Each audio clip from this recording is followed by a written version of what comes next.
صدمة في برشلونة. إصابة أليخاندرو بالدي تربك حسابات هانز فليك. أعلن نادي برشلونة الإسباني صباح اليوم الأربعاء 3 سبتمبر 2025 عن ضربة غير متوقعة تلقاها الفريق في صفوفه الدفاعية، بعدما أعلن بشكل رسمي إصابة الظهير الشاب أليخاندرو بالدي خلال تدريبات الفريق في المدينة الرياضية خوان غامبر.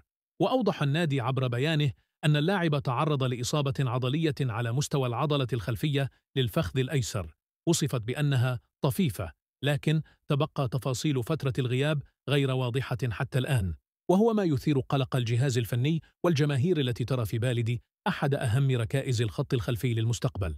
وأكد برشلونة أن اللاعب سيخضع لبرنامج طبي خاص تحت إشراف الطاقم الطبي للنادي، على أن تتم متابعة حالته يومياً لتقييم تطور إصابته وتحديد موعد عودته للملاعب. وينتظر أن يعتمد قرار مشاركته في المباريات المقبلة على سرعة تعافيه واستجابته للعلاج. غياب بالدي حتى ولو لأيام معدودة يمثل تحدياً إضافياً للمدرب هانز فليك، الذي يعول كثيراً على سرعة اللاعب ودوره الكبير في المنظومة الدفاعية والهجومية للفريق. وتبقى أعين الجماهير معلقة على التقارير القادمة من النادي في انتظار أخبار أكثر طمأنة حول نجمهم الواعد.